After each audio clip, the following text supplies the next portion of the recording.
دارا نے کہا آ رہا ہوں اور فون بند کر دیا۔ فون بند کر کے اس نے اپنا سر پکڑ لیا، پھر ہاتھ جوڑ کر آسمان کی طرف دیکھ کر بولا، اے میرے اللہ، مجھ سے بہت بڑا گناہ ہو گیا ہے، مجھے معاف کر دینا۔ یہ سب کچھ ڈاکٹر پرویز کی وجہ سے ہوا ہے۔ میں لاش بنانے پر بالکل تیار نہیں تھا، بس ڈاکٹر پرویز کے بہکاوے میں آ گیا اور اس کے ساتھ اس گناہ میں شریک ہو گیا۔ یا اللہ پاک مجھے معاف کر دے، اے میرے مالک مجھے معاف کر دے۔ ڈاکٹر دارا کی آنکھوں میں آنسو آ گئے، پھر وہ جلدی سے اٹھا، کپڑے بدلے اور گاڑی نکال کر سیدھا اسپتال ڈاکٹر پرویز کے پاس پہنچ گیا۔ وہ اس کا ہی انتظار کر رہا تھا۔ ڈاکٹر دارا کو دیکھ کر وہ جلدی سے گاڑی میں آ کر بیٹھ گیا اور بولا، گاڑی قبرستان کی طرف لے چلو۔ ڈاکٹر دارا نے کہا، اس وقت ضرور وہاں پولیس موجود ہوگی، ہمیں پولیس کی نگاہوں میں نہیں آنا چاہیے۔ ڈاکٹر پرویز نے کہا، خاموش رہو اور جو میں کہتا ہوں ویسے کرو، قبرستان چلو۔ اور ڈاکٹر دارا نے گاڑی قبرستان کو جانے والی سڑک پر ڈال دی۔ قبرستان میں پولیس آئی ہوئی تھی، ایک سب انسپیکٹر پولیس کا اور ایک کرائم برانچ کا آدمی تھا۔ سب انسپیکٹر ڈاکٹر پرویز کا واقف تھا۔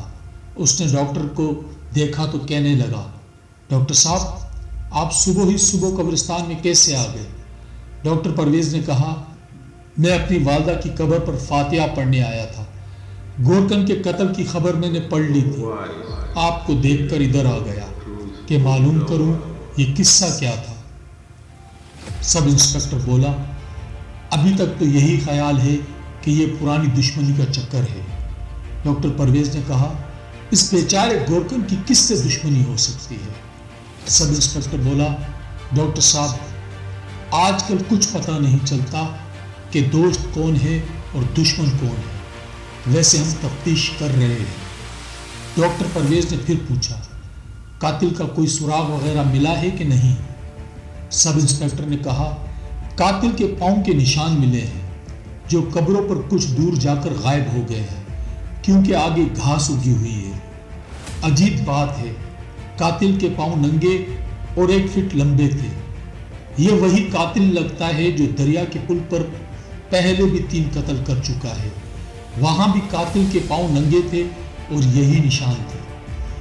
ڈاکٹر پرویز کو ثبوت مل گیا کہ گورکن کا قتل بھی ان کی بنائی ہوئی لاش نے ہی کیا ہے۔ ڈاکٹر پرویز یہ معلوم کرنا چاہتا تھا کہ اگر قبروں کے ارد گرد زندہ لاش کے پاؤں کے نشان موجود ہیں تو وہ ضرور قبرستان میں ہی کسی جگہ چھپی ہوئی ہوگی۔ اس نے سب انسپیکٹر سے کہا، قاتل کے پاؤں کے نشان کس طرف جاتے ہیں، میں بھی ذرا دیکھنا چاہتا ہوں۔ سب انسپیکٹر اس کا دوست تھا، وہ ڈاکٹر پرویز کے ساتھ ہو گیا اور اسے زندہ لاش کے پیروں کے نشان دکھاتا اس جگہ پر آ گیا جہاں قاتل کے پاؤں کے نشان غائب ہو گئے تھے۔ آگے جھاڑیاں اور گھاس ہی گھاس تھی جو قبروں کے درمیان اگی ہوئی تھی اور قبرستان کے دوسرے کنارے تک چلی گئی تھی۔ سب انسپیکٹر نے کہا، یہاں سے قاتل لگتا ہے کہ کسی اسکوٹر وغیرہ پر سوار ہو کر بھاگ گیا ہے، ہو سکتا ہے اس کا ساتھی یہاں اسکوٹر لیے کھڑا ہو۔ یہاں دیکھیں، یہاں تھوڑا سا ڈیزل بھی گرا ہوا ہے۔ ڈاکٹر پرویز اور دارا نے جھک کر دیکھا، وہاں موبائل کے تیل کا دھبا گھاس پر لگا ہوا تھا۔ یہ خدا جانے کل کسی وقت کوئی اسکوٹر والا اپنے کسی عزیز کی قبر پر فاتحہ خوانی کے لیے آیا ہوگا، اس نے یہاں اسکوٹر کھڑا کیا ہوگا اور اسکوٹر کے انجن میں سے تیل نکل کر تھوڑا سا گھاس پر گر گیا تھا۔ ڈاکٹر پرویز سب انسپیکٹر سے سلام دعا کر کے وہاں سے چل دیا۔ ذرا آگے جا کر اس نے دارا سے کہا، لاش قبرستان میں کسی طرف سے باہر نکلی ہوگی، اس کے پاؤں کے نشان ایک دم کیسے غائب ہو گئے؟ دارا بولا، ایک دم اس لیے غائب ہو گئے کہ آگے گھاس اور جھاڑیاں تھیں، گھاس اور جھاڑیوں پر پاؤں کے نشان نہیں پڑتے، ممکن ہے وہ قبرستان کے دوسری طرف نکل گئی ہو۔ چلو قبرستان کی دوسری طرف چل کر دیکھتے ہیں۔ وہ قبروں کے درمیان سے گزرتے قبرستان کے دوسرے دروازے سے باہر نکل گئے اور کچی زمین کو دیکھنے لگے۔ یہاں دوسرے آدمیوں کے جوتوں کے بہت سے نشانات تھے، ان میں زندہ لاش کے ننگے پاؤں کے نشان کہیں نہیں تھے۔ دارا نے کہا پرویز بھائی یہاں ہمیں لاش کہیں نہیں ملے گی، ہم فضول اپنا وقت ضائع کر رہے ہیں۔ سخت نا امیدی کے عالم میں دونوں واپس چل دیے۔ زندہ لاش سارا دن قبرستان کی قبر کے شگاف میں چھپی رہی، دن کی روشنی میں باہر نہ نکلی۔ اس کا دنیا کے سب سے بڑے قاتل والا دماغ تھوڑا تھوڑا کام کرنے لگ گیا تھا۔ اس دماغ نے زندہ لاش کے مزاج کو ضرور قاتل بنا دیا تھا، مگر اسے سارے کا سارا یاد نہیں تھا۔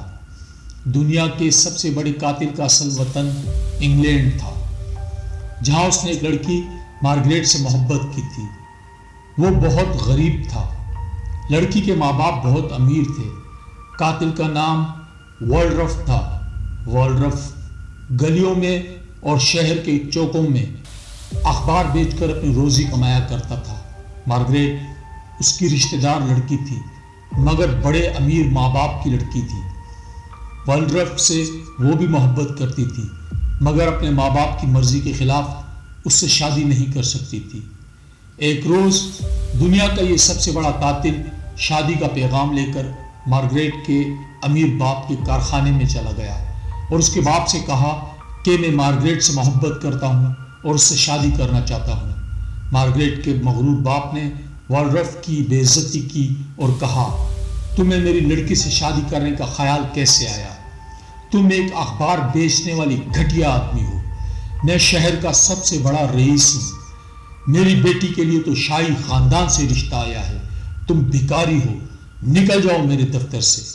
اور مارگریٹ کے باپ نے والڈرف کی سخت بے عزتی کر کے دھکے مار کر اپنے کارخانے سے باہر نکال دیا۔ بس وہیں سے والڈرف کا دماغ چکرا گیا۔ مارگریٹ کی محبت اور اپنی بے عزتی کی وجہ سے وہ دنیا کا سب سے بڑا قاتل بن گیا۔ اس نے سب سے پہلے تو مارگریٹ کے باپ کو قتل کیا، اس کے بعد اس کے دوسرے دولت مند رشتہ داروں کو ایک ایک کر کے موت کی گھاٹ اتارا۔ اس کے بعد اس نے چن چن کر امیر لوگوں کو قتل کرنا شروع کر دیا۔ پولیس اس کی تلاش میں سرگرداں تھی، مگر والڈرف ہاتھ نہیں آ رہا تھا۔ اس نے انگلستان چھوڑ دیا اور فرانس میں اس نے دولت مند لوگوں کو قتل کرنا شروع کر دیا۔ وہ فرانس سے نکل کر یورپ کے دوسرے شہروں میں چلا گیا اور قتل کا سلسلہ جاری رہا۔